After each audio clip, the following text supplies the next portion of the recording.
నేను వైఎస్ రాజశేఖర రెడ్డి గారు మాజీ ముఖ్యమంత్రి గారు ఆయనతో కొంత అతి తక్కువ కాలం పనిచేసినప్పుడు అప్పుడు అనే మాట ఈవెన్ తర్వాత ఆయన చాలా సందర్భాల్లో ఆ విషయాన్ని చాలామంది ప్రముఖంగా చెప్పారు. నేను రాసిన పుస్తకంలో కూడా ఆ విషయాన్ని కోట్ చేసినది ఏంటంటే ఆయన ఎప్పుడు కూడా మనుషుల్ని దూరం చేసుకోరు. మనుషుల్ని దూరం చేసుకోరు అనే దాన్ని ఇంకోలా చెప్తారు. ప్రతి మనిషిలోనూ ఒక నెగిటివిటీ ఉంటుంది.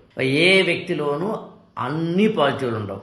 ఒక వ్యక్తిలో నెగిటివ్ ఉంటే ఆయన ఏమంటారంటే నెగిటివ్ని చూసి మనిషిని దూరం చేయకు, పాజిటివ్ని చూసి మనిషిని దగ్గర చేసుకుంటాడు.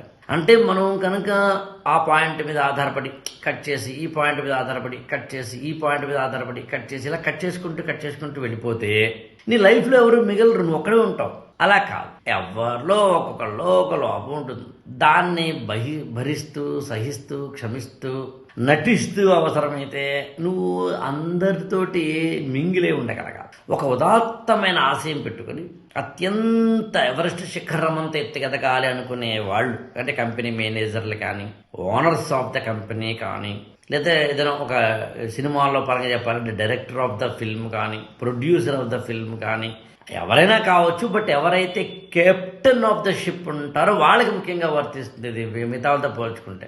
అసలు ఆ మాటకు వస్తే మీరు గమనించరండి, జీవితంలో బాగా ఎదగాలనుకున్న వాడికే పర్సనాలిటీ ట్రైట్స్ డెవలప్మెంట్ను, ఎదగకూడదు అనుకున్న వాడికి పర్సనల్ డెవలప్మెంట్ ఎందుకు, కమ్యూనికేషన్ స్కిల్స్ నేర్చుకో. ఎవడికి బాగా ఎదగాలనుకునే వాడికి లీడర్షిప్ స్కిల్స్ నేర్చుకో. ఎవరికి బాగా ఎదగాలి అనుకునే వాళ్ళకి సహనం నేర్చుకో. ఎవరికి బాగా ఎదగాలి అనుకునే వాళ్ళకి ఓర్పు పెట్టుకో. ఎవరికి బాగా డెవలప్ అవ్వాలి అనుకున్న వాళ్ళకి సహనంతో ఓర్పుతో మాత్రమే కదా స్కిల్స్ కూడా డెవలప్ చేసుకో. ఎవరికి బాగా డెవలప్ అవ్వాలి, ఏదో జీవితంలో ఎదగాలి, 4 డబ్బులు సంపాదించుకోవాలి, 100 మందికి ఎంప్లాయ్మెంట్ ఇవ్వాలి, జీవితంలో నలుగురు చేత గౌరవింపబడాలి, పద్మశ్రీ పద్మభూషణం మరొకటో రావాలి. ఈ బ్యాచ్ వాళ్ళకండి ఇవన్నీ.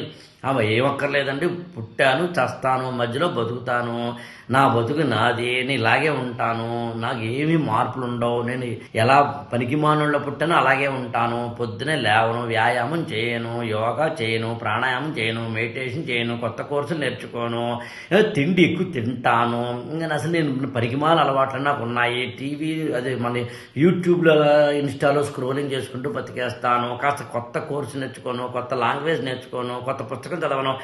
ఈ బ్యాచ్ కోసం కాదు ఇవన్నీ, అసలు కాస్త జీవితంలో ఎదగాలి అనుకున్న వాళ్ళ కోసం. కాబట్టి మనుషుల్ని దూరం చేసుకోకూడదు. దూరమైన వాళ్ళు దగ్గర అవుతారు, దగ్గరగా ఉన్న వాళ్ళు దూరం కాకుండా చూసుకోవాల్సిన బాధ్యత నీదే అవుతుంది. ఈ ఛానల్ని లైక్ చేయండి, షేర్ చేయండి, సబ్స్క్రైబ్ చేసుకోండి.